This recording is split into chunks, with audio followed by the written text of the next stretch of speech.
আসসালামু আলাইকুম, স্বাগতম সবাইকে আমাদের HTML এর ভিডিও লেকচারে। আগের লেকচারে আমরা দেখেছিলাম একটা ওয়েবসাইটের টাইটেল কিভাবে লিখতে হয়, এবং আজকে আমরা দেখব আমরা বডি অংশে আমাদের ফার্স্ট যে কাজটা আমরা করেছিলাম প্যারাগ্রাফ ট্যাগের কাজ আমরা করেছিলাম। এই প্যারাগ্রাফ ট্যাগের মধ্যে আসলে বেসিক্যালি কি কি ফরম্যাটিং হয়, একটা প্যারাগ্রাফকে একটা টেক্সটকে আমি কতভাবে ফরম্যাটিং করতে পারি, এই জিনিসগুলো আজকে আমরা দেখব। তো প্যারাগ্রাফ ট্যাগের জন্য আমরা জানি প্রথমে প্যারাগ্রাফ লিখে ফেলতে হয়, এবং এই প্যারাগ্রাফের ভিতরে আমরা যা লিখি সেটাই হচ্ছে আমার আউটপুট আসবে। সো আমি প্রথমে লিখলাম this is a paragraph. Okay, this is a paragraph. This is a paragraph যদি আমি লিখি, লেখার পরে প্যারাগ্রাফটাকে আমি ক্লোজ করতে হবে, অবশ্যই এটা একটা কন্টেইনার ট্যাগ। ক্লোজ করে আমাকে আউটপুট পেতে হলে কন্ট্রোল এস চাপতে হবে। তাহলে আমি এই যে আমার প্র্যাকটিস ওপেন করা আছে, এখানে আমি কি দেখতে পাবো, এখানে লেখা উঠছে কি দিস ইজ প্যারাগ্রাফ, আর এই যে টাইটেলেরটা উপরে ট্যাব বারে লিখে আসছে দিস ইজ প্যারাগ্রাফ। ওকে, এখন এই টেক্সটটাকে আমি চাচ্ছি বিভিন্নভাবে ফরম্যাটিং করার জন্য, বিভিন্নভাবে ফরম্যাটিং করতে চাচ্ছি। এই টেক্সটটাকে আমি বোল্ড করতে চাচ্ছি, এই টেক্সটটাকে আমি ইতালিক করতে চাচ্ছি, আমি অনেক কাজে এই টেক্সটটাকে নিয়ে আমি করতে পারবো। তো ফার্স্টলি আমি যদি টেক্সটটাকে বোল্ড করতে চাই, এর জন্য আমাকে বি ট্যাগ দিতে হবে। বি মানে হচ্ছে বোল্ড। তার মানে আমি যদি লিখি দিস টেক্সট ইজ বোল্ড, তাহলে এই লেখাটা হচ্ছে বোল্ড হয়ে আসবে, মানে একটু মোটা হয়ে আসবে, এবং এটাকে অবশ্যই ক্লোজ করতে হবে। এটা ওপেনিং ট্যাগ, ক্লোজিং ট্যাগ আছে। এবার একটা জিনিস তোমরা খেয়াল করবা, এই যে লেখাটা আমি লিখছি this is a paragraph, and এখানে লিখছি দিস টেক্সট ইজ বোল্ড, এইটা কিন্তু দুই লাইনে আমি লিখছি, তাহলে আমার আউটপুট দুই লাইনে আসার কথা না?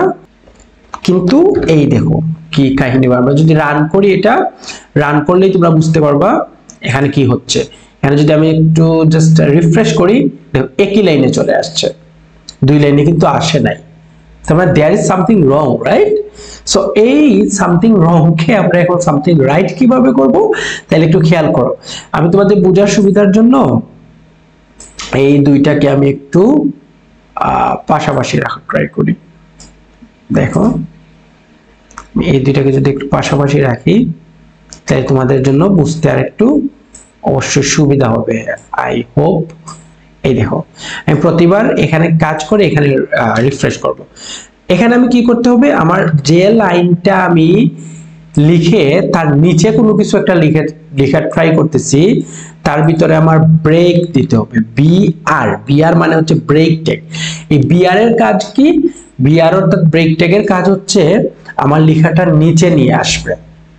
আমি যে লেখাটা লিখবো এই লেখাটা নিচে নিয়ে আসবে। তাহলে আমি যদি কন্ট্রোল এস অবশ্যই দিতে হবে, কন্ট্রোল এস দিয়ে তারপর আমি এখানে গিয়ে রিফ্রেশ করি, তাই দেখবো আমার লেখাটা কোথায় চলে গেছে, নিচে চলে আসছে। তার মানে আমাদের প্রথম প্যারাগ্রাফের ভিতরে প্রথম যে জিনিসটা আমরা দেখলাম সেটা হচ্ছে বিআর ট্যাগ অবশ্যই ব্যবহার করতে হবে কোনো লেখা নিচে নিয়ে আসতে হলে। এবং সেকেন্ডলি আমরা দেখলাম বোল্ড ট্যাগের কাজ, বোল্ডের কাজ দেখলাম, ঠিক আছে? বোল্ড ট্যাগের বি ট্যাগ কি করে লেখাকে বোল্ড করে ফেলে। ওকে, তারপর এখন আমরা দেখব কোন একটা লেখাকে আমরা কিভাবে ইতালিক করতে পারি। তাহলে আমি এখানে লিখি this text is italic, this text is italic লিখে আমি আই ট্যাগটাকে ক্লোজ করে ফেলতে হবে। তার মানে ইতালিক করার জন্য কি ট্যাগ দিতে হয়, আই ট্যাগ দিতে হয়, এবং যেটার ওপেনিং ট্যাগ এবং ক্লোজিং ট্যাগ দুইটাই আছে।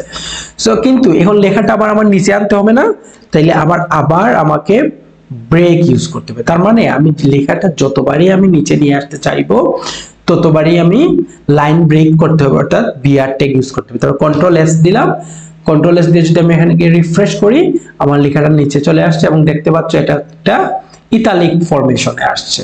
তার মানে আমার লেখার ফরম্যাটটা চেঞ্জ হয়ে গেল। আমি আবার যদি ইতালিকের জায়গায় এখানে খেয়াল করবা তোমরা, আমি যদি ইএম দিতাম, আই এর জায়গায় যদি আমি ইএম দিতাম, তাইলে কি হতো দেখো তো। আমি আই এর জায়গায় কি দিলাম, ইএম দিলাম, ইএম দিয়ে কন্ট্রোল এস দিয়ে তারপর আমি রিফ্রেশ করলাম, লেখা কি কোনো চেঞ্জ হলো? কোনো চেঞ্জ হলো না। তার মানে ইতালিক আমরা দুই ভাবে করতে পারি, একটা হচ্ছে আই দিয়ে, একটা হচ্ছে ইএম দিয়ে। আসলে ইএম মানে এমফাসাইজড লেখা বোঝায়, এমফাসাইজড টেক্সট বোঝায়, বাট আদতে বাহ্যিকভাবে দুইটা আসলে একই জিনিস।